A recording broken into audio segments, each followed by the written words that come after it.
programación apta para todo público. Para construir una sociedad más incluyente, demos una mirada hacia la inclusión. Radio Imer, la voz de Balún Canal, una emisora perteneciente al Instituto Mexicano de la Radio, presenta Una mirada hacia la inclusión. Un programa para sensibilizar a la sociedad sobre la no discriminación hacia personas con discapacidad. Conduce Lucy Martínez. Acompáñanos.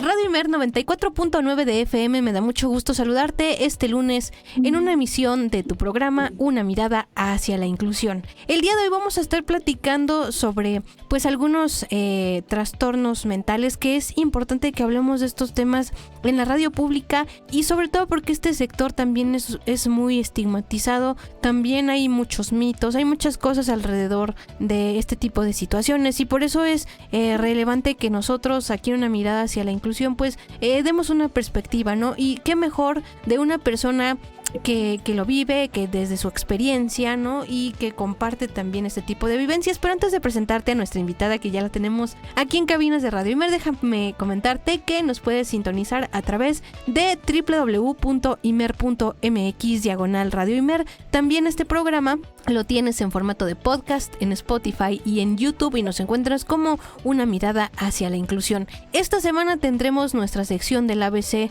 de la discapacidad y vamos a hablar de ya la confirmación de que Elon Musk ya aprobó esto del Neuralink, pero más adelante ya te daremos la información completa. Ahora sí, sin más, acompáñame a la entrevista. Esta es La Entrevista. Una mirada hacia la inclusión.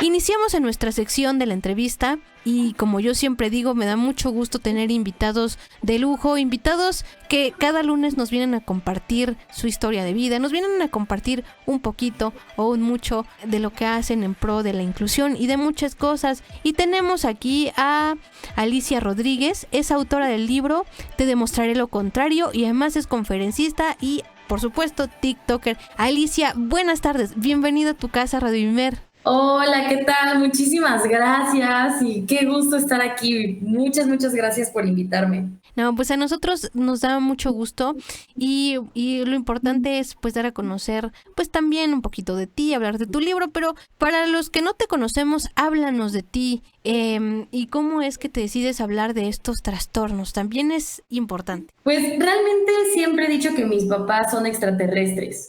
Yo no sabía cómo realmente identificar lo que estaba pasando y algo que me di cuenta al pasar de los años era que mi papá tiene esquizofrenia, mi mamá bipolaridad y mi abuelita Alzheimer. Entonces, ahí empezó a tener un poco de sentido todo lo que había vivido a lo largo de mi infancia, adolescencia y un poquito de mi adultez. Entonces fue cuando me di cuenta de muchas cosas. Me di cuenta que no había apoyo para la familia, que no había apoyo para las personas con los trastornos mentales o no el necesario y que habían muchas cosas por mejorar. Entonces, por eso fue que me empecé a involucrar un poquito en todo esto de la salud mental, porque claro que es o tiene un factor genético que obviamente me preocupaba y me ocupaba sobre todo, y al final aprendí a transformar el dolor en un propósito y eso fue lo que me ayudó a escribir mi libro y empezar a dar conferencias. Qué importante es conocerte, conocer también cómo es tu vivencia al lado de los familiares tuyos que tienen estos trastornos, pero en este sentido, ¿cómo ha afectado la esquizofrenia y bipolaridad de tus familiares en tu vida? O sea, ¿qué repercusiones ha tenido? Pues realmente fue algo muy curioso porque fuera de que dijera que eran extraterrestres mis papás, la verdad es que era una vivencia común para mí. Y yo creo que eso fue lo que le preocupó al psiquiatra la primera vez que tuve que internar a mi mamá en el psiquiátrico, porque yo lo hablaba de una forma muy natural. O sea, era como, pues sí, para mí es normal que mi mamá y mi papá sienten que lo siguen, o que sienten que les quieren hacer daño, o que no duran en los trabajos, o que cuando yo tenía 7 años me dijeron que qué hacíamos con el dinero, pero para mí era algo normal porque no conocía otra cosa. Entonces, realmente en esa normalidad que aprendí a vivir, fue cuando dije, como mi vida normal, pues yo tengo que hacerme cargo o ser un poquito más consciente de qué hacer con el dinero de mis papás, ¿no? Porque fue de que a los 7 años me dicen qué hacer, pues obviamente les digo vamos por juguetes, pero al siguiente día no tienen comida. Entonces fue de que, ok, o sea, creo que tengo que ser más responsable en eso. O yo sabía que no podía contarle nada a mi mamá, porque una vez le conté que me gustaba un niño, y mi mamá empezó a decir que este niño me quería hacer daño porque tenía un ojo de foto de perfil y que me estaba siguiendo. Obviamente me sacaron del equipo de fútbol en el que estaba. Entonces aprendí a sobrevivir sobre la marcha, porque no era como algo, o sea, para mí era algo normal. Lo que sí me afectó fue el Alzheimer de mi abuelita, porque mi abuelita fue la que me cuidó toda la vida. O sea, ella me salvó prácticamente de mis papás. Y cuando yo tenía 15 años, se le empezó a tener ciertos indicios de que olvidaba cositas, después de que ya no sabía cómo manejar y cómo llegar a ciertos lugares. Entonces, realmente, si te puedo decir el nivel de qué me afectó más, te podría decir que me afectó más lo de mi abuelita, porque lo de mis papás era algo, pues, que ya estaba acostumbrada, ¿no? O sea, no era algo que viera diferente o anormal, porque era con lo que vivía. Pero lo de mi abuelita, el Alzheimer, ese sí me pegó muchísimo. Me imagino, y en las escuelas, por ejemplo, porque ya ves que luego suele suceder que hay reuniones de padres o ese tipo de cosas, y los niños pues son muy observadores y no te decían, no, es que mis papás son diferentes a los tuyos, o sea, no te daban a notar eso tus compañeros. Sí, bueno, yo me acuerdo que mi mamá se pintaba, se maquillaba como payasito, o sea, de verdad, era impresionante la diferencia, ¿no? De mi mamá a las otras mamás. Pero, pues, la verdad es que mis papás, tristemente, y así lo decía cuando era una niña, yo decía que mis papás me avergonzaban. Entonces, nunca fue como que mis papás se involucraran tanto en cosas de la escuela, porque era mi abuelita la que se hacía cargo. Okay. Había veces donde eran mis cumpleaños, por ejemplo, o sea, en la época de mi cumpleaños donde me llevaban pastel a la escuela, pues sí era horrible porque, o sea, yo me le quedaba viendo a mi mamá y le decía, ay mamá, ¿qué estás haciendo? O ay, mi papá todo oído. O sea, sí era como algo diferente, pero eso me pasó como 2 cumpleaños y al tercer cumpleaños dije, no los vuelvo a invitar. Entonces, realmente, pues no era como que dijera, mis papás están en mis cumpleaños, mis papás están en las fiestas de mis amigos, en las firmas de calificaciones. No, lo que sí fue que cuando estuve en secundaria, fui a hablar con la psicóloga. Cuando voy a hablar con la psicóloga y le cuento mi normalidad, ¿no? Fue cuando la psicóloga no me permitió salir con mis papás. Entonces, para mí eso fue muy fuerte porque yo me acuerdo que fui con la psicóloga, le dije qué tenía, le dije lo que estaba viviendo. La psicóloga no me ayudó en absolutamente nada. O sea, literal me dijo, ¿necesitas un abrazo? Y yo así de, no necesito un abrazo, necesito ayuda. Y recuerdo salir y ya no me dejaron nunca más volver a salir con mis papás. O sea, llegaba mi papá o mi mamá y me decían, está prohibido que salgas. Y yo iba en secundaria. Y me decían, está prohibido que salgas, necesita venir tu abuelita por ti o que ella lo autorice. Entonces yo me acuerdo que sí era muy incómodo ver que mis papás estaban afuera de la escuela y que no me dejaban salir con ellos porque obviamente la psicóloga ya sabía de qué trataba todo esto, ¿no? Pero esas sí fueron las únicas cosas que me afectaron como tal, pero literalmente fue como que tuve más carácter de decir hasta aquí. O sea, yo sí les decía a mis papás, no hagan esto, porque desde que tengo memoria, más o menos los 7 años, fue que empecé a controlar un poco más la dinámica familiar, obviamente por sus trastornos. Obviamente si mis papás no estuvieran trastornados, pues no creo que una niña de 7 años tenga tanto poder en la relación con sus papás, ¿no? Pero pues fue lo que me tocó. Y esto que nos comentas es un poco desafortunado en qué sentido, que en ocasiones igual las mismas autoridades educativas como que no tuvieron ese acercamiento, esa empatía contigo, decirte, oye, pues mira, tus papás tienen esto, tienen lo otro, no, pues sobre todo para ayudarte a comprender y ayudarte a superar mejor este tipo de situaciones, porque pues sí, en cierta forma era una dinámica un poco extraña, porque pues es el desconocimiento. Desafortunadamente pues tuviste que aprender ahora sí que a la fuerza fuerza y conforme a lo que, a las vivencias y a todo esto que nos has ido compartiendo. Y no dudo que eso pues también te haya hecho como hacer una introspección y poder pues por ejemplo realizar tu libro y hacer tus demás actividades que realizas hoy en día. Pero ¿qué desafíos has enfrentado al apoyar a tus familiares con estos trastornos? Yo me tuve que salir de la prepa cuando todo empeoró, porque digo, los trastornos de mis papás Sí. cada vez estaban de mal en peor. O sea, era algo que ya sabía, Uh-huh. era muy consciente, pero el tema fue mi abuelita. Entonces, yo no vivía con mis papás, pero cuando mi abuelita se pone mal, pero muy, muy mal, cuando yo tenía 17 años, mi abuelita alucinaba, o sea, decía que olía cosas que no existían, mi abuelita sentía que le robaban, y a las 2 de la mañana, a las 5 de la mañana, a las 6 de la mañana, mi abuelita me tocaba la puerta como desesperada, diciendo que quién la había robado, estaba llorando, diciendo que quién había entrado a su casa. O sea, unas escenas que la verdad es que me empezaron a afectar al punto de que mi único lugar seguro era la escuela. Entonces yo llegaba a la preparatoria a dormirme, porque en la noche no había dormido por mi abuelita. Entonces, pues fue como, no sé, unos 6 meses que estuve así de mal, y ya cuando obviamente reprobé todas las materias, cuando llegaba a mi salón a dormirme, fue cuando yo decidí salirme de la preparatoria y empezar a dedicarme al cuidado, por así decirlo, de mi abuelita y de mis papás.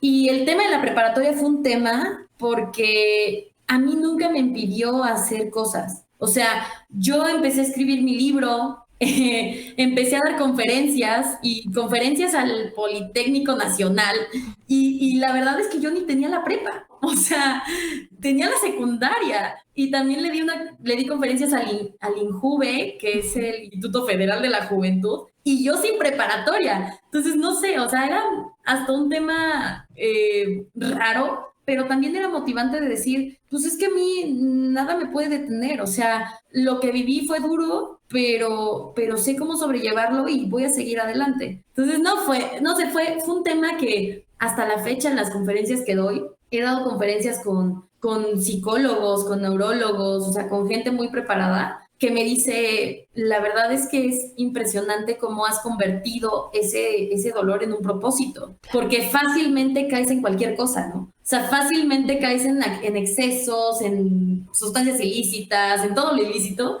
y pues realmente no fue así. O sea, simplemente me dediqué a crecer y ver cómo lo que me había sucedido lo podía transmitir para ayudar a más personas. Y en este aspecto, ¿has recibido en algún momento terapia psicológica, terapia a lo mejor psiquiátrica, sobre todo por los antecedentes, para ayudarte a tener una mejor resolución de los cuidados hacia tus familiares? Sí, la verdad es que, digo, yo he ido al psiquiatra, he ido al psicólogo, sí tuve en una época depresión, y me ayudó el psiquiatra con medicamentos. Pero esa fue en la época de la pandemia y fue algo muy curioso, porque este psiquiatra me dijo, tienes que tomar medicamentos. Gracias a los medicamentos salí. O sea, yo creo que sin medicamentos no hubiera podido, definitivamente, para el estado en el que estaba. Pero otro psiquiatra me dijo que fue lo peor que pude haber hecho. O sea, me regañó y me dijo, si tú te tomas un medicamento para la depresión,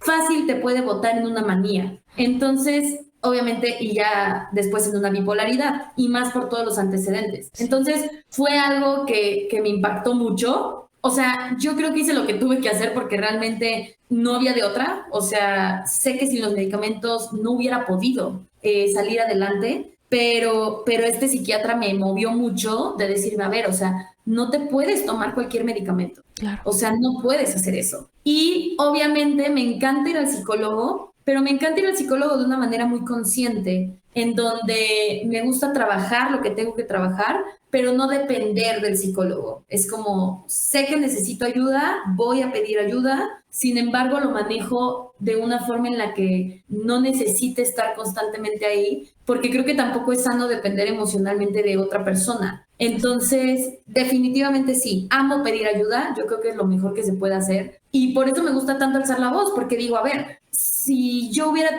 tenido ayuda cuando me sentía sola con mis papás, que en ese momento no iba ni al psicólogo ni al psiquiatra y solo me la pasaba en psiquiátricos por mis papás, si hubiera habido un grupo de apoyo, si hubiera habido un psicólogo que me ayudara realmente, porque no, en esa época donde todo estaba tan mal, obviamente, o sea, todos estábamos en shock. Ni siquiera en el psiquiátrico me decían como algo coherente que pudiera hacer. Entonces, por eso es que me gusta alzar tanto la voz de decir, oigan, vamos a hacer una comunidad, vamos a juntarnos, vamos a platicar, vamos a salir adelante entre nosotros, porque son temas tan complejos y que no se hablan, que una vez leí un comentario que me decían, parece que es más fácil hablar o socialmente más aceptado hablar de una persona que es alcohólica, ¿no? Porque hay más centros de AA, Sí. que más centros de apoyos para trastornos mentales, o sea, o para familiares, ¿no? Que menos hay. Entonces, sí, o sea, la verdad es que me encanta pedir ayuda, pero me encanta más hacer algo por lo que no recibí. O sea, me mueve más el saber que no recibí algo para hacerlo que lo que sí tuve. No sé, es algo extraño. Pero es algo muy bonito porque ahí se refleja el interés que tú tienes por aprender, pero sobre todo también para informar, porque desafortunadamente hay muchos estigmas y, por ejemplo, recientemente pues se han hablado, por ejemplo, hay podcasts que hablan de los psicópatas y entonces, o de la gente que tiene esquizofrenia, entonces ya todo el mundo les tiene miedo porque van a decir, bueno, ¿y a qué hora se le va pues se va a descontrolar y qué nos va a hacer? Entonces es como que ya el miedo que uno empieza a tenerles, pero a veces es por el desconocimiento o es también por la poca información que hay en los medios de comunicación y en los medios digitales como las redes. Y qué bonito pues encontrar a una persona que te comparte desde su historia y de cómo le ha hecho para poder sobrellevar esta situación que no es nada fácil. Y entonces, ¿cómo crees que la sociedad puede mejorar la inclusión y el apoyo a las personas con trastornos mentales y a sus familias sobre todo? Eso es lo que invito a todos, a unirse a esta comunidad que estoy formando. Uh-huh. Sesionamos una vez a la semana para hablar de lo que nos hace sentir. Es muy curioso porque yo inicié hablando sobre el apoyo a los familiares. Sin embargo, hay personas que tienen trastornos psiquiátricos que dicen, yo me quiero unir. O sea, yo también quiero y necesito ese apoyo. Entonces, pues ahorita lo que he estado haciendo es eso, es mover a las personas para decirles, únanse a esto, únanse a este movimiento y no sé, o sea, trabajar, es en lo que estoy trabajando, ¿no? Justo en ver qué más se puede hacer como personas normales, ¿no? Nosotros los ciudadanos, pero también como gobierno, porque digo, ni gobierno sabe qué hacer. O sea, por eso hay tantas personas viviendo en la calle. O sea, mi papá era detenido, no sé, 1 o 2 veces a la semana mínimo, de que hacía cosas que estaban mal, ¿no? O sea, aventarse a los carros, tratar de quitar los letreros, y lo detenían. Y yo les decía, a ver, o sea, el contexto de mi papá es que tiene esquizofrenia, no está medicado, ya lo internamos en el psiquiátrico, solamente nos lo internan 2 semanas y lo dejan salir. Y por eso hay tantas personas viviendo en la calle, porque son temas tan complejos que ni gobierno sabe qué hacer. Y por eso es que quiero hacer algo. O sea, estoy trabajando en qué hacer y si alguien tiene una idea de qué hacer, pues vemos cómo hacerlo. O sea, ahorita de primera instancia son los grupos de apoyo cada semana. Sin embargo, creo que sí se puede hacer más. O sea, fielmente creo que sí. Aún no sé, sigo investigando, sigo trabajando, pero definitivamente es un tema que me mueve y que sí quiero hacer todavía más. Sí, y también es lamentable que, por ejemplo, en los centros psiquiátricos, pues como que a veces no brindan mucha información, sobre todo para poder también acompañar en este sentido, por ejemplo, a tus familiares con un trastorno mental. Y entonces, en la actualidad, ¿cómo es que viven tus padres? ¿Están medicados? ¿Quién los cuida? ¿Cómo es su situación actual? La verdad es que gracias a que me puse primero, realmente mi familia me empezó a ayudar. O sea, mi familia no me quiso ayudar cuando mi mamá se puso mal la primera vez y entró al psiquiátrico. En esa época yo tenía 18 años, o sea, ya podía hacer algo. Y yo me acuerdo que le hablé a mi tía y le dije, oye tía, necesito que me ayudes. La verdad es que no había comido y yo solo quería que me ayudara a cuidarla porque quería comer, o sea, y ya eran las 10 de la noche y yo estaba así de que tengo demasiada hambre. Y le hablé por eso, pero yo sabía que mi tía podía alterar a mi mamá y se los dije a la enfermera y le dije, por favor, no pase a mi tía, no deje que vea a mi mamá, solamente necesita estar en la sala de espera. Y no me hicieron caso, pasaron a mi tía, descontroló a mi mamá, no sé qué le dijo, pero mi mamá se quería escapar. Y como el doctor vio lo complejo de la situación, obviamente mi tía se fue, me dijo que no me iba a ayudar, pero como el doctor vio, el doctor dijo, ¿sabes qué? Espérame a que acabe mi turno. Tu mamá tiene que entrar en el psiquiátrico, o sea, tu mamá está en crisis. Y me dice, nosotros la vamos a trasladar. Normalmente el familiar tiene que ir solo, pero te voy a ayudar. Y a mí para eso fue de wow, o sea, de verdad, el que un médico me dijera, espérame que acabe mi turno para ayudarte, para mí fue absolutamente todo y ha marcado toda la diferencia en muchos momentos de mi vida, en donde la gente extraña, por así decirlo, es la que más me ha ayudado. Entonces, después de que mi mamá entrara al psiquiátrico, volví a entrar un par de veces más, pero después de ver mi tía, que en el psiquiátrico no la trataban mal, porque mi abuelita, o sea, la mamá de mi mamá, también tenía bipolaridad. El tema fue que mi abuelita no la trataron bien en el psiquiátrico. También estuvo internada, pero no la trataron bien. Entonces mi tía tenía el miedo de que trataran igual a mi mamá que a su mamá. Entonces por eso no me quiso ayudar. Pero a mí nunca me dijo eso. Entonces yo cómo voy a saber que no me quiso ayudar por una situación pasada a que no por mala onda, ¿no? O sea, realmente fue porque tenía un trauma. Entonces mi tía, ya que vio que la situación estaba mucho más compleja, que yo le dije, tía, es que, o sea, de verdad, no puedo. O sea, no es que no quiera, es que no puedo. Ya fue que mi mamá ahorita en estos momentos vive con mi tía y digo, mi mamá nunca se ha medicado bien, sigue sin aceptar su trastorno, pero digo, al final el que viva con mi tía, la verdad es que es mucha ganancia y se lo agradezco mucho, mucho, mucho a mi tía. Ahora, mi papá, él fue otro tema, porque también entró varias veces al psiquiátrico, pero era muy curioso lo que me decían en el psiquiátrico, porque me decían, tus papás, los dos están, creo que discapacitados, ya no pueden tener una vida en la que ellos puedan tomar ciertas decisiones importantes. Y me dijeron, de ahora en adelante, legalmente, tú eres la responsable de tus papás. A partir del psiquiátrico, cuando yo tenía 18 años. Entonces, pero me decían, tus papás tienen que estar cuidados y tienen que estar acompañados, pero no pueden estar juntos. A ver cómo lo resuelves. Y yo siendo hija única. Entonces, era como, a ver, o sea, me estás diciendo que soy responsable legalmente. O sea, lo que hagan mis papás me va a afectar a mí. Que no pueden estar juntos, pero que tienen que estar medicados y tienen que estar con un acompañamiento que obviamente a los 18 años yo no les puedo dar. O sea, ¿cómo quieren que me divida en dos para cuidar a mi mamá y a mi papá? O sea, cosas súper incongruentes. Pero una vez un psiquiatra me dijo, así, pero yo creo que ya me vio tan desesperada porque de verdad fue una situación muy caótica y me dijo, pues lo que puedes hacer es esperar a que tu papá haga algo, lo detengan y pues lo encierren, ¿no? Prácticamente.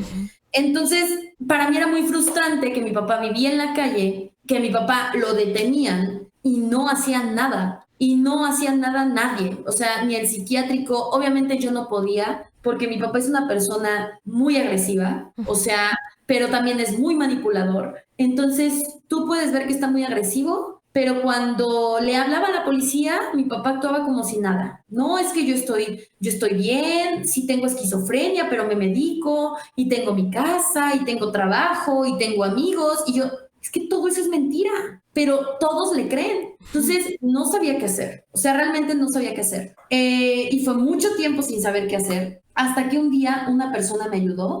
Esta persona, se lo agradezco muchísimo, que empezó a ver mi situación y me dijo, ¿sabes qué? Tengo un amigo que tiene un centro donde lo pueden cuidar y yo honestamente me preparé mucho psicológicamente para ese momento, porque ver a mi papá me afectaba, porque aparte de que me afecta verlo mal, obviamente a quién no le afectaría ver una persona así de mal, pues también me afectaba porque me decía cosas muy feas. O sea, mi papá es una persona que sí te dice cosas muy, muy feas. Entonces me preparé mucho para ese momento y ese momento llegó en el que me dijeron, tu papá o vienes a hacer algo por él o te vamos a demandar a ti. Entonces, en el momento en el que me dicen, te vamos a demandar por lo que está haciendo tu papá porque tú eres legalmente responsable, que no creo que lo hayan sabido ellos, pero veían tan mal a mi papá y decían, no podemos hacer nada, le hablamos a la policía, lo detienen y lo sueltan, pues vamos contra la hija, ¿no? O sea, porque pues no, o sea, ¿qué más podemos hacer? Entonces llega ese momento en el que me marcan, me dicen que van a pues actuar contra mí, y ahí es donde digo, bueno, llegó el momento. Para esto yo ya había tomado mucha terapia, o sea, ya mi amiga me estaba ayudando.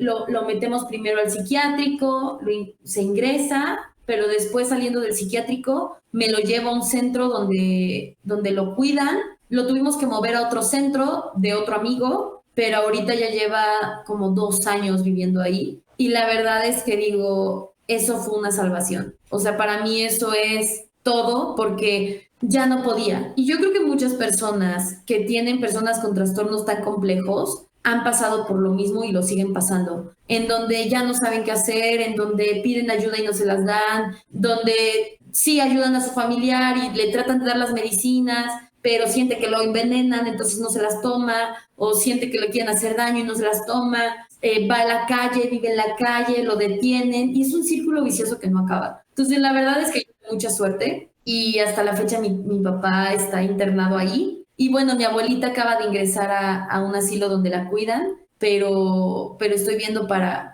que una enfermera me ayude a cuidarla, porque, no sé, no es algo que obviamente me encante, pero gracias a que me seguí moviendo y no paré, a que seguí pidiendo ayuda y alcé la voz, pude encontrar soluciones que sola no hubiera podido. Entonces, hoy en día, los 3 ya están de una forma mucho más estable. No están al 100 porque mi mamá no está medicada al 100. Mi papá todavía no encuentra una medicación al 100 que le quite todo lo que tiene, y mi abuelita pues sigue con su deterioro cognitivo, pero realmente a que mi mamá tenga sus intentos de suicidio, o a que mi papá esté viviendo en la calle, o a que mi abuelita esté muy mal viviendo aquí, pues obviamente todo ya está mucho mejor, ¿no? Dentro de lo que cabe.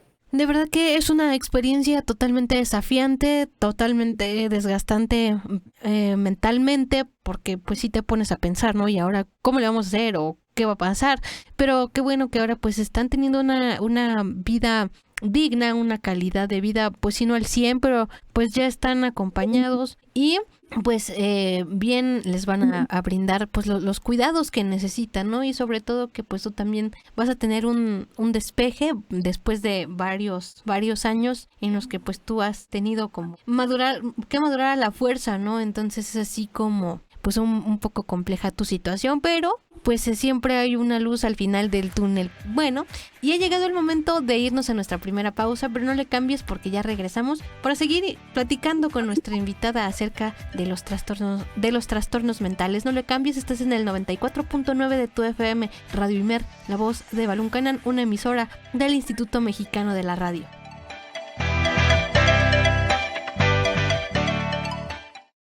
La discapacidad no te define cómo haces frente a los desafíos que la discapacidad te presenta.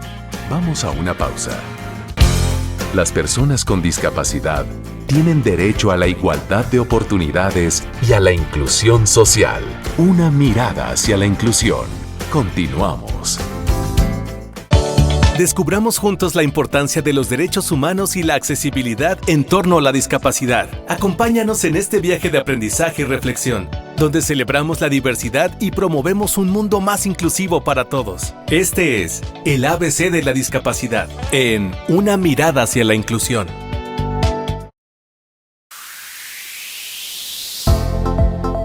Elon Musk, el visionario detrás de Neuralink, ha confirmado que su empresa está lista para dar un paso gigante. Planea implantar chips cerebrales en personas ciegas para restaurar la visión. Musk mencionó que en un plazo de 6 a 12 meses comenzarán estos implantes en humanos, donde incluso aquellos que están completamente ciegos podrán recibir información visual directamente en su corteza visual. En ensayos previos, esta tecnología ha mostrado resultados prometedores en animales. Un mono participante lleva más de 3 años con un implante funcional. Aunque la resolución inicial será limitada, Musk anticipó un futuro donde los implantes ofrecerán imágenes de alta definición y permitirán a los usuarios percibir espectros invisibles para el ojo humano. Imaginen poder ver en infrarrojo o ultravioleta. Pero esto no termina aquí. Musk también sugiere que estos implantes no solo corregirán la visión, sino que podrían potenciar las capacidades humanas, aumentando la inteligencia y los sentidos. Musk recalca que estos avances serán clave para mantener el control humano en una era dominada por la inteligencia artificial. Al menos si tenemos un enlace neuronal, podremos apreciar mejor la IA, afirma. Así que estén atentos a este emocionante desarrollo que podría cambiar la forma en que experimentamos el mundo.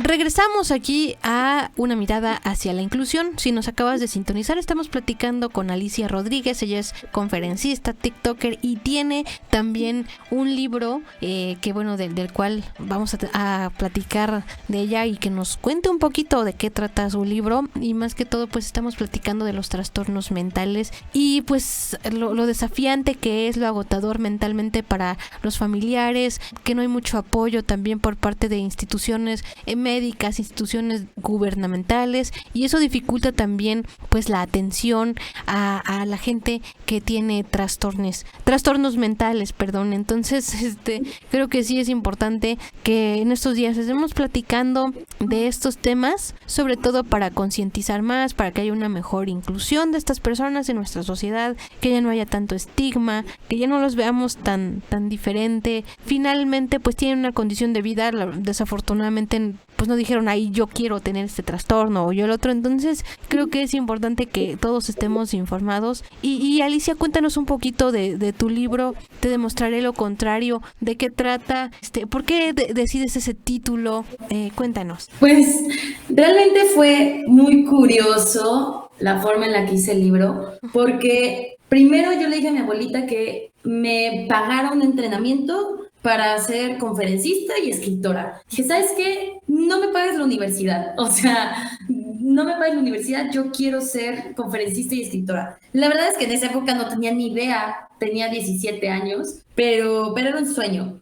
Lo que pasó fue que sí, fui a ese entrenamiento, estuvo padrísimo, y fue con una persona que admiraba mucho. Y yo me acuerdo que decía, wow, qué bonita puede ser la vida, ¿no? Conocí personas increíbles. Pero el tema fue que volví a mi casa y todo fue igual o peor. Entonces vuelvo y veo a mi papá en crisis con su esquizofrenia, a mi mamá en crisis con sus manías y depresiones, veo a mi abuelita con su Alzheimer y digo, o sea, es que ¿cómo voy a hablar de un tema? ¿Cómo voy a salir adelante si llego a mi casa y todo está mal? Y la idea guajira que nos vendieron de estudia, trabaja, y sal adelante económicamente para que tu vida mejore, yo decía, ¿en qué momento voy a mejorar mi vida si llego a mi casa y todo está horrible? O sea, yo no veo en qué momento va a pasar eso. Entonces, en esa época lo describo como que era algo muy mental. Uh-huh. Porque claro, o sea, me encantaba estudiar. En esa época entré para ser paramédico, me gradué y decía, es que soy paramédico y me tomé un curso de conferencista y escritora y no puedo hacer nada. Al final no puedo hacer nada, o sea, mis papás no me dejan. Y no me dejan por sus delirios, por sus paranoias, por sus todo. Entonces estaba muy, muy frustrada porque decía, entonces, ¿cómo es la vida? O sea, no entiendo. Si a mí me vendieron la idea de que tenía que tener dinero y trabajar, pero pues, ¿cómo voy a trabajar y cómo me voy a ir bien si mis papás no me dejan? Entonces, empecé a crecer emocionalmente y hay una persona que siempre recomiendo que se llama Ricardo Perret. Con él fui a un retiro, podríamos decirle espiritual, uh-huh. En donde en ese retiro por primera vez le dije a mi mamá que la amaba, porque yo nunca le había dicho ni a mi mamá ni a mi papá que los amaba, nunca le había dicho, nunca los había abrazado a mis papás. O sea, en ese retiro fue como, wow, o sea, a mis papás yo de verdad los odiaba de una manera que no puedo describir. O sea, no crean que lo que hablo en los videos o lo que hablo aquí ha sido de la noche a la mañana. O sea, no. Lo hablo detrás de mucho trabajo emocional porque yo no quería a mis papás. Porque obviamente estaba muy enojada con la vida, estaba muy enojada con Dios, estaba muy enojada con todo el mundo de decir, ¿por qué me tocó esta vida? O sea, yo no entiendo. Entonces, después de mucho trabajo emocional, me di cuenta que tenía que pedir ayuda. Entonces, la hermana de mi mamá no me dio la ayuda cuando mi mamá entró al psiquiátrico. Los hermanos de mi papá no me dieron la ayuda cuando mi papá estaba en el psiquiátrico. Y ahí comprendí, como hija única, que tenía que hacer yo lo que pudiera con lo que tenía. Y obviamente no tenía nada, ¿no? Pues tenía 18 años. Pero sí podía pedir ayuda con mi abuela, porque mi abuela, pues no era mi mamá. Y si mi mamá y mi papá ya estaban mal, pues mínimo que me ayudaran con mi abuela. Entonces yo fui empoderadísima después de ese retiro emocional a pedir ayuda, a pedirle ayuda a mi tío. Y le dije, tío, ya no puedo más. Necesito que me ayudes con mi abuela. Y todos pensarán románticamente que me dijo que sí, pero no. Me dijo que no. Me dijo que tenía que hacerme cargo de mi abuela y de mis papás. En ese momento fue gracias a ese retiro que me hizo ver que yo era primero y que si no me ponía primero yo, nadie lo iba a hacer. Fue cuando dije, me voy de la casa, me voy, o sea, ya no puedo más. Simplemente ya no puedo, o sea, ya me salí de la prepa, yo llegué a un punto en el que por los trastornos de mis papás, en el psiquiátrico me contaron que existe algo que se llama psicosis compartida.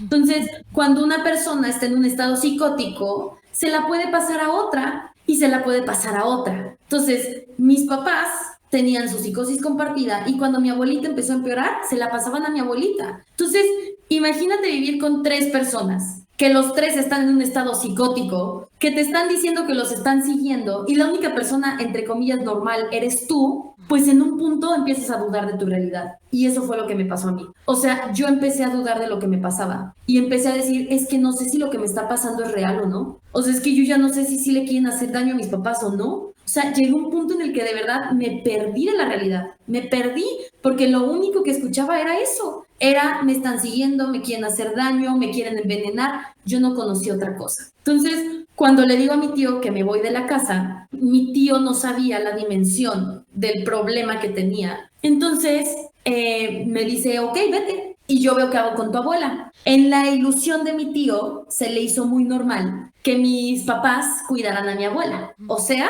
que mi papá con esquizofrenia, mi mamá con bipolaridad y mi abuelita con Alzheimer vivieran los 3 solos en una casa. Para mi tío, eso fue lo más racional. Entonces, yo me acuerdo que tenía todo planeado, según, en donde dije, me voy de la casa y tengo dinero, porque me van a dar dinero de esto y de esto. Llegó ese día en el que me tenía que ir, no tenía nada, no tenía absolutamente nada de dinero. Mi abuelita llorando, diciendo que se iba a suicidar si yo la dejaba sola, llorando. Y obviamente fue una escena horrible, porque yo decía, ¿qué hago? O sea, me quedo porque en sí, entre comillas, lo fácil es quedarme. O sea, lo fácil es decir, me quedo porque pues ya conozco esto, mi abuelita dice que se va a matar si me voy, pues mejor me quedo. O me voy y me voy a algo nuevo y me voy a un no sé qué va a pasar, pero mi salud mental es primero y me fui. Y fue algo sumamente duro. Yo me acuerdo que estábamos en Querétaro y me fui a la Ciudad de México. Me fui a la Ciudad de México sin un peso. Me fui sin nada, absolutamente nada, y solamente con el recuerdo de mi abuelita diciendo me voy a matar. Entonces la verdad es que fue horrible. O sea,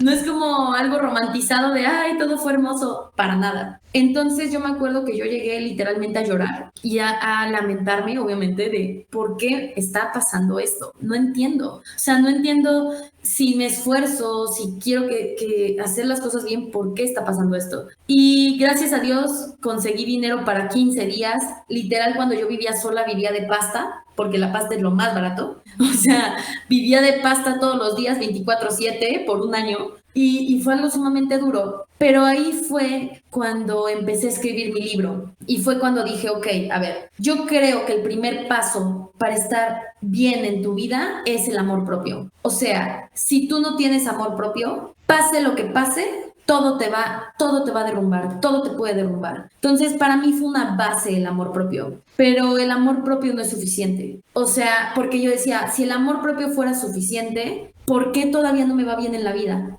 ¿Por qué mis papás siguen mal? ¿Por qué todo está mal? No entiendo. Entonces yo me acuerdo estar acostada en mi cama, vivía en un cuartito, una prima dice que es un cuartito como el de Harry Potter, porque literal, o sea, vivía abajo de unas escaleras, o sea, era la cama individual y literal vivía en un cuartito como el de Harry Potter y yo creo que está más chiquito. Y yo me acuerdo estar súper triste, lamentándome, y decía, ¿por qué si ya me salí de mi casa, si ya me alejé de esta familia tóxica, si le quieres decir así, ¿por qué todavía no me va bien? No entiendo. Entonces ahí fue cuando descubrí que necesitaba algo más. Y ese algo más fue tener las claves de la motivación. Y yo sé que la motivación está muy estigmatizada y todo el mundo la odia y dicen, no, es que la motivación, abajo la motivación, arriba la disciplina. Y les digo, a ver, váyanse tantito a la etimología de la motivación. La motivación es un motivo para tomar acción. Eso es la motivación. Pero así como puedes tomar el motivo de quedarte en tu cama a llorar, estás motivado porque estás accionando, pero esa motivación no te está llevando absolutamente a nada. Puedes también llevarla a algo que te favorezca. Y cuando empecé a escribir acerca de la motivación en mi libro, fue algo muy bonito porque me di cuenta de la importancia de conocer al cerebro. Y obviamente,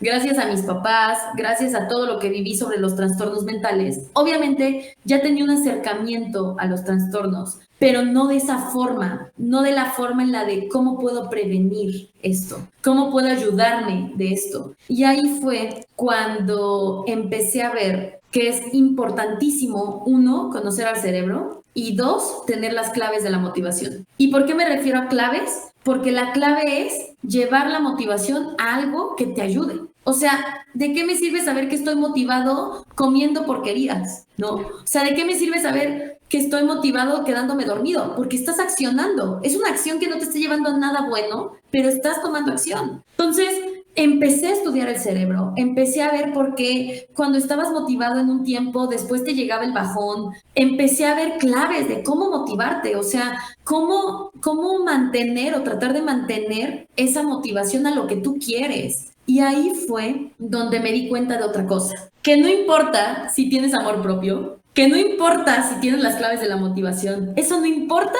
si tienes miedo. O sea, tú puedes decir, me amo, tengo una autoestima impresionante, en mi caso, ya me salí de mi casa, de mis papás con trastornos mentales, me amo, ya me tengo motivación, ¿no? O sea, ya quiero salir adelante, conozco mi cerebro, sé que necesito cosas para salir adelante. A ver, pero ¿de qué te sirve si algo te lo impide? Y ese algo es el miedo. Entonces empecé a estudiar sobre el miedo también. Empecé a estudiar qué pasaba, por qué daba miedo. El miedo es, y nosotros somos reptiles, o sea, nosotros somos como animalitos y nuestro cerebro no está evolucionado al nivel que se necesita para salir adelante. No lo está. El cerebro está hecho para sobrevivir, para que cuando no teníamos comida cazar y para que las mujeres se quedaran en la casa. Ahorita el cerebro no está a esa altura, o sea, no está a la altura que necesitamos. Y el miedo es algo que todos tenemos, pero el miedo es muy irracional. Y cuando nos damos cuenta que el miedo es irracional, es cuando podemos hacer algo con el miedo. Entonces, yo me acuerdo que decía, ya me salí de mi casa, ya me amo, ya estoy escribiendo mi libro, estoy motivada. Ahora me voy a enfrentar al miedo. Me voy a enfrentar porque, a ver, tienes muchas opciones con el miedo, ¿no? El miedo es bueno. O sea, eso de decir, voy a vivir sin miedo y ya no quiero miedo en mi vida, eso es mentira. El miedo es bueno, porque si no tuviéramos miedo, nos podríamos atravesar la calle sin mirar. No tienes miedo, no pasa nada, ¿no? Pues te atropellan, obviamente. O sea, el miedo está para salvarte la vida.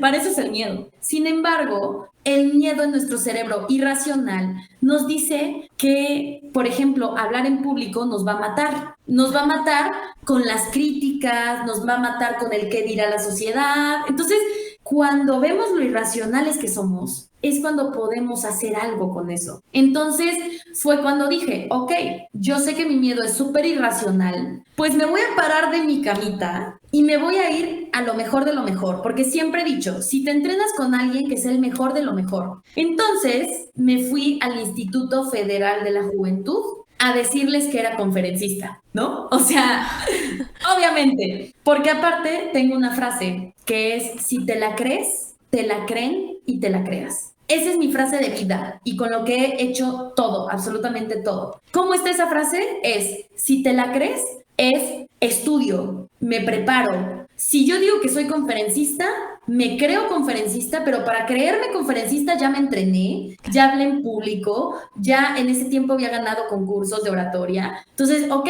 me la creo, soy conferencista. Pero ¿de qué sirve que yo me la crea si nadie me la cree? O sea, al final, ¿quién me va a crear mi realidad? ¿Yo?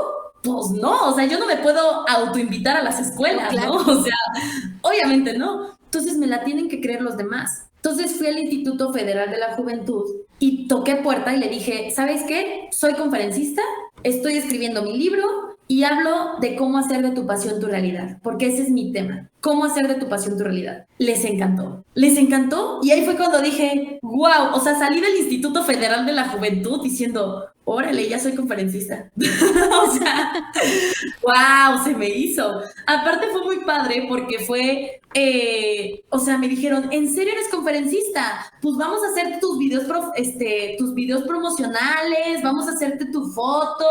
No, bueno, yo estaba impresionada de lo que había logrado, ¿no? Entonces fue algo muy bonito. Y ahí fue cuando dije, es que mi libro, tiene lo que se necesita para la vida. Tiene cómo amarte, porque de nada sirve que te apalanques de los miedos y que estés bien motivado si no te amas. Y el no amarte es estar en una relación tóxica, es estar con personas que te quitan energía, es estar en un ambiente dañino. Eso es el no amarte. El motivarte es decir, todos los días me tengo que parar para un para qué. Todos los días tengo que ver para qué me levanto. ¿Para qué estoy trabajando todos los días?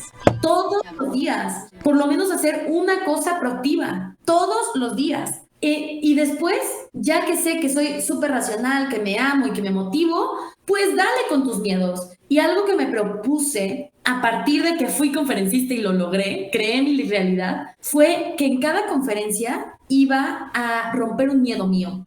Entonces, yo empecé a romper miedos. En cada conferencia que daba, me da pánico cantar, ni en los karaokes canto. Pues en una conferencia de 300 personas me puse a cantar, porque el miedo es irracional y a mí la irracionalidad me vale madres. Entonces me voy a poner a cantar, no me importa. Y así fue, y en cada conferencia rompí un miedo. Y ahí fue cuando dije, claro que se puede. O sea, claro que se puede. A ver, si gracias a lo que viví, y de verdad, en este punto de mi vida, puedo decir, agradezco que mi papá tenga esquizofrenia, agradezco que mi mamá tenga bipolaridad, agradezco que mi abuelita tenga Alzheimer, porque todo eso me ayudó a apalancarme del dolor y convertirlo en propósito. Y al final, ¿cómo hacer de tu pasión tu realidad? La frase, que es mi frase que de verdad adoro, que es, si te la crees, te la creen y te la creas. Y así creas tu realidad. Pero no es algo fácil, pero no es algo bonito. No es decir, ay, me amo, me adoro, voy a romper todos mis patrones tóxicos y voy a hacer todo lo que necesite. Pues sí, pero hazlo. O sea, en ese momento en el que le dije a mi abuelita, ya no puedo vivir contigo, claro que me dio miedo, claro que sentí horrible que me llorara, fue horrible. Pero si no me ponía primero y si no ponía primero esas pruebas que me puso Dios, el universo, el destino, pues no hubiera logrado lo que gracias a Dios he logrado con mucho esfuerzo. Entonces, de eso trata mi libro y lo pueden googlear. Se llama Te demostraré lo contrario. ¿Y por qué el título? Porque yo sí creo que muchas veces me dijeron que no iba a poder. Muchas veces mi familia no me ayudó, muchas. Y todo ese tiempo, al principio, y eso es muy curioso, porque al principio fue un título donde decía, te demostraré lo contrario. Te demostraré lo contrario a ti, tío, que no me ayudaste, a ti, tía, que no me ayudaste, te demostraré lo contrario a ti. Pero después llegó un punto en el que dije, a ver, ¿por qué le voy a demostrar lo contrario a alguien más? Si la mayor traba que tengo es mi mente. O sea, la mayor traba que tengo es mi mente que me dice no puedes, mi mente que me dice no te van a creer, es mi mente. Entonces ahorita el título lo veo diferente. Ahora es, te demostré lo contrario, pero a mí me voy a demostrar lo contrario. Porque todos esos sueños guajiros, entre comillas, que tengo, los he logrado. O sea, si digo, quiero escribir un libro, lo logré. Quiero ser conferencista, lo logré. Ahorita el siguiente paso, y es un sueño que de verdad necesito mucho apoyo, es hacer una serie basada en mi vida de cómo las personas con trastornos mentales ven la realidad y ven la vida. Porque estoy harta de cómo a mí en psicología me ponían películas de personas con trastornos mentales fuera de la realidad, pero fuera de la realidad. O sea, yo nos ponían películas de psiquiátricos, de una persona fuera de la realidad. Y les digo, ¿cómo es posible que estés entrenando a alguien a que sea alguien profesional en la salud, que le estés poniendo películas de Hollywood hablando de los trastornos mentales, que no tienen absolutamente nada que ver con la realidad? La realidad, te lo puedo decir, es más dura que alguien gritando. La realidad es más dura que alguien diciendo te voy a matar. La realidad es mucho más dura que eso, porque un delirio, tú como persona que no tiene delirios, te lo puedes llegar a creer. Te lo puedes llegar a creer. Y los psiquiatras se lo han creído, porque si no lo hubieran creído a mi papá, pues obviamente lo hubieran internado luego. Claro. Si mi papá con esquizofrenia dice, tengo trabajo, tengo amigos, tengo casa, tengo todo lo que una persona, entre comillas, normal puede tener, y le creen, obviamente es más complicado de lo que se cree. Entonces, es un sueño que tengo, que estoy trabajando arduamente, y yo sé que si alguien de aquí es productor, director y quiere ayudar a este sueño, por favor, comuníquese, porque estoy trabajando en eso, y trabajar en eso es, ya tomé mi diplomado de guión, o sea, ya estoy acabando, de hecho ya acabé casi los capítulos de la serie, ya tengo mi Biblia, ya contraté, ya le hablé a un productor, a un director, o sea, insisto, la frase es, si te la crees, yo me estoy creyendo esa serie, o sea, yo me estoy creyendo esa serie porque trabajo, porque estudio, porque hablo, porque me muevo, solo falta que alguien me la crea. Si alguien me cree que esa serie o película, pero normalmente el guión que estoy haciendo es para una serie, si esa serie se puede hacer real, si alguien me cree eso, estoy segura que se puede crear. Estoy segura. Porque algo que me encanta que dicen es que estamos a 5 personas de cumplir nuestras metas y objetivos. Entonces, ¿por qué no? O sea, ¿por qué no? ¿Por qué si alguien que vino de la nada tiene un libro y ha dado conferencias, ¿por qué no se puede hacer una serie también? Una serie que sea real, ¿no? Entonces, eso es en lo que estoy trabajando ahorita y lo que me tiene súper motivadísima, y espero que se pueda. O sea, de verdad espero, y estoy trabajando arduamente en eso para que se pueda lograr. Entonces sí, esa es mi vida a grosso modo. Pues nos has dado una perspectiva bastante amplia, y pues de verdad que sí estamos dando una mirada hacia la inclusión, una mirada a las personas que tienen trastornos mentales y que necesitan realmente nuestro apoyo, y que la realidad va más allá de una película, va más allá de una pantalla, va más allá en ocasiones hasta de un libro. Entonces creo que a nosotros como sociedad nos hace falta informarnos, interesarnos, acercarnos a este tipo de personas que tienen familiares, que conocen, que viven día a día, y pues tener esa motivación. Y a veces unos tenemos problemas a lo mejor más difíciles que otros, pero si generamos esta red de apoyo, como nos viene comentando nuestra invitada, pues creo que vamos a poder lograr muchísimas cosas. Y ya para cerrar, Alicia, porque desafortunadamente el tiempo en radio pues es muy cortito, ¿no? Pero para cerrar, ¿qué mensaje te gustaría transmitir a las personas que no tienen experiencia con trastornos mentales sobre la importancia de la inclusión y el apoyo?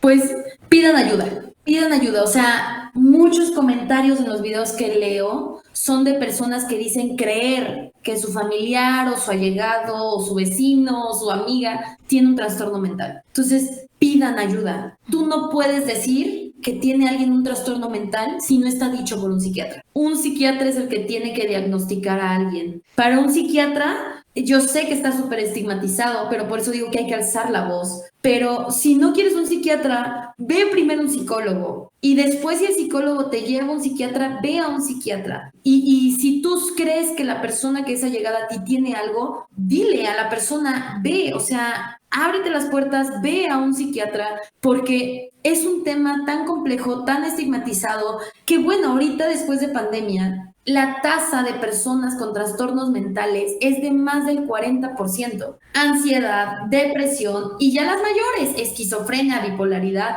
pero hay que pedir ayuda. Entonces, si tú crees, dudas, sientes que algo no está bien, porque en cierto punto se nota. Un trastorno mental sí se nota, se ve algo diferente, algo no te cuadra.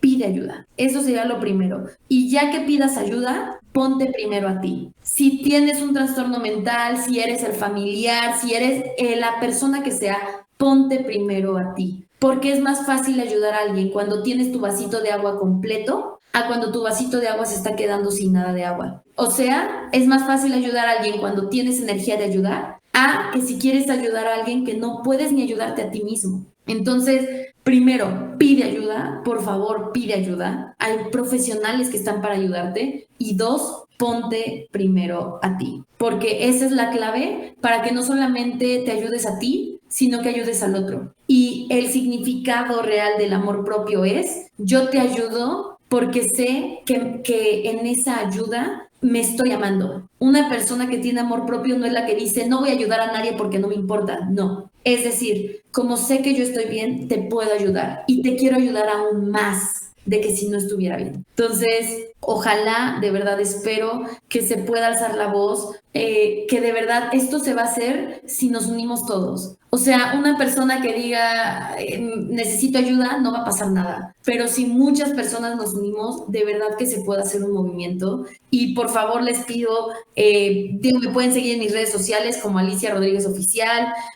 Ayúdenme a darle like, ayúdenme a compartir, porque un movimiento de uno, pues no es un movimiento, ¿no? Sí. Un movimiento se hace de muchas personas y espero poder hacerlo. Yo creo que no hay casualidades, yo creo que hay causalidades y que podemos hacer mucho más. Excelente, Alicia, pues te agradecemos tu tiempo, te agradecemos que nos hayas compartido tu experiencia y bueno, pues esperemos que no sea ni la primera ni la última que te tengamos aquí en los estudios de Radio Imer, la voz de Balún Canán, y de nuevo pues que te hayas dado pues el espacio para compartirnos la información aquí en Una Mirada hacia la... Muchísimas gracias a ti, muchas gracias por hacer esto, qué bonita labor el tratar de juntar a las personas que están haciendo algo disruptivo, lamentablemente, debería ser algo normal, pero qué bonito que lo hagas, que alces la voz y bueno, muchas felicidades porque sé que el ayudar es una labor súper ardua y se necesita mucho apoyo. Entonces, mil gracias y muchísimas felicidades. Gracias, al contrario, gracias a todos los que forman parte lunes a lunes y que nos vienen a compartir sus experiencias porque pues son ustedes quienes enriquecen este espacio y como yo siempre digo, en locución, producción y edición de este programa, tu servidora Lucy Martínez, te espero el próximo lunes para continuar dando una mirada hacia la inclusión con otro tema y hablando sobre discapacidad y otros temas de grupos vulnerables. Hasta la próxima.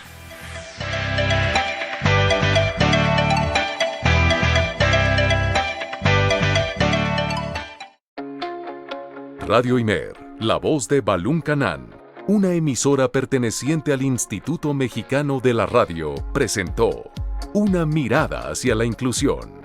Juntos ayudemos a construir una sociedad incluyente. Escúchanos en la próxima emisión de Una Mirada hacia la Inclusión.